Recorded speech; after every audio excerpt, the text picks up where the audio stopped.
up in Detroit, one of America's rust belts, one of the places that teemed with life, business, and capitalism, that now is a former shell of itself.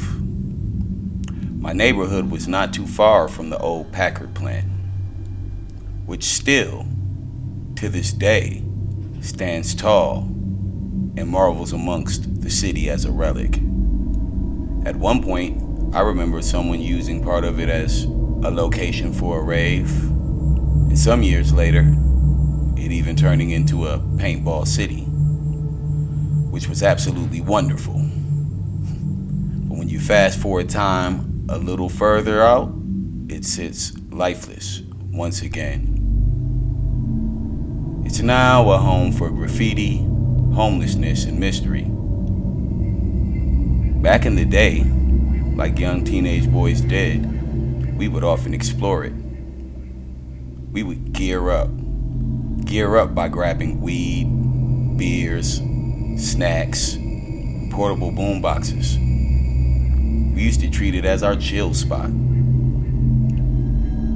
We had a nice little spot dug out near the atrium bridge section that connected two sides to a section of the humongous factories. Inside there was all types of junk.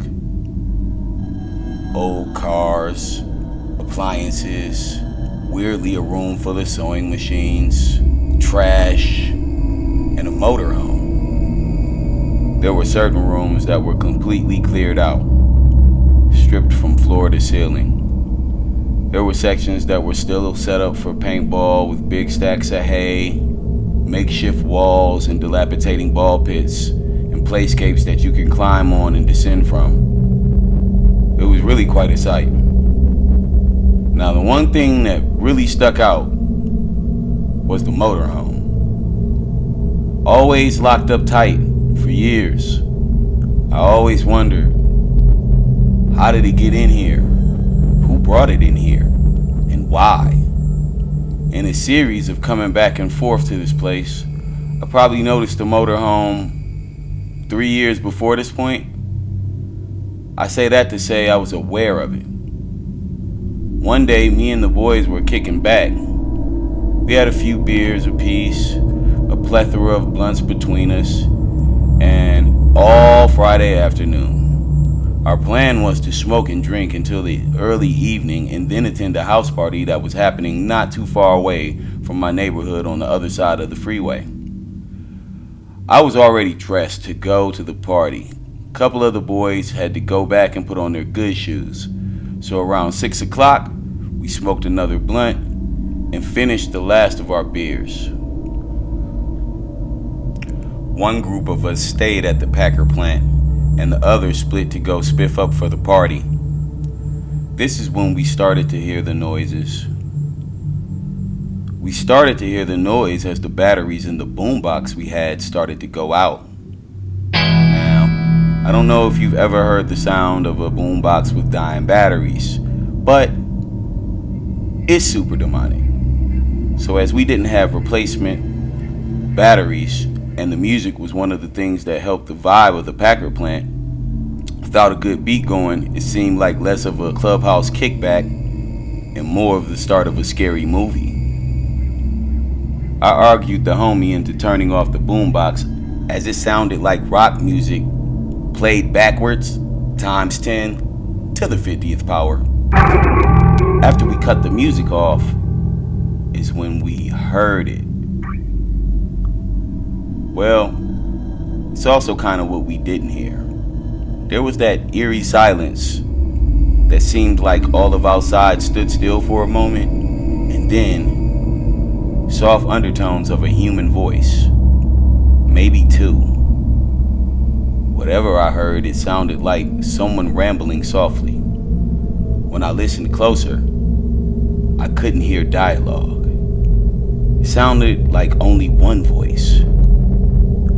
I shh the homie rudely as I signaled with my index finger for him to chill for a second.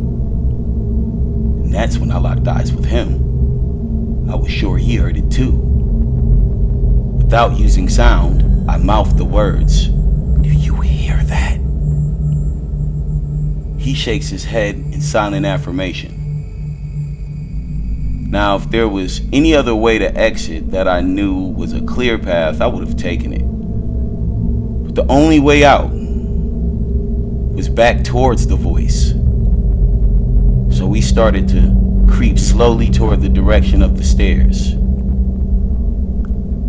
which was also the direction of the voice.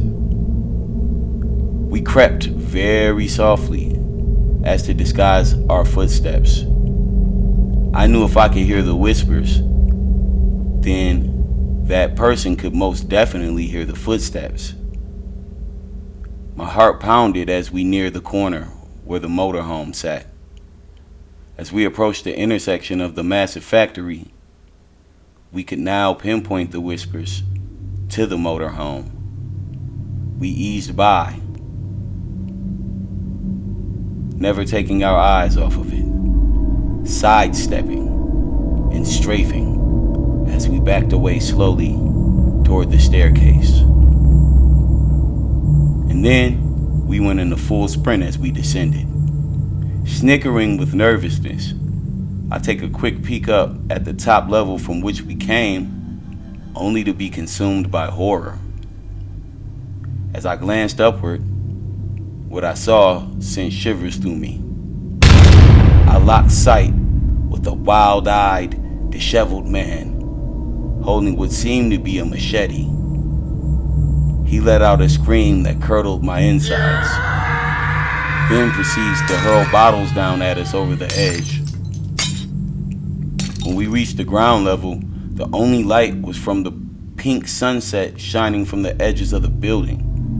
We still had to make our way a good half mile through the factory, and I could hear the guy clambering down the staircase with the occasional cling of his machete. The thing is, there are no clear paths, so you have to watch your step at all times on the ground level. From rusty nails to crumbling floorboards, it was like a real-life Mario platformer. There was the occasional container with nothing in it, built perfectly for you to trip over. It was an obstacle course, to say the least. And with a wide-eyed, crazed man chasing you, it becomes even more dangerous. By the time we made it out, we realized we left the boombox. And to be honest, we never went back for it. We met up with the guys at the party and told them about what happened. We laughed and joked about it, as kids do. But now that I think back on it, our lives were possibly in real danger. We thought about going back to get the boombox, but ultimately decided that it wasn't worth it. The new kickback spot became my friend's mom's garage. Then, one of the homies would eventually get his first apartment that winter. Fast forward to present day, the atrium bridge had to be removed because of structural integrity. So our old chill spot is quite literally history at this point. Actually, a forced demo has began to take place on a big part of the Packard as of last month. Soon it will all be a memory of Detroit's glory days, when Cadillac and Packard duked it out for bragging rights.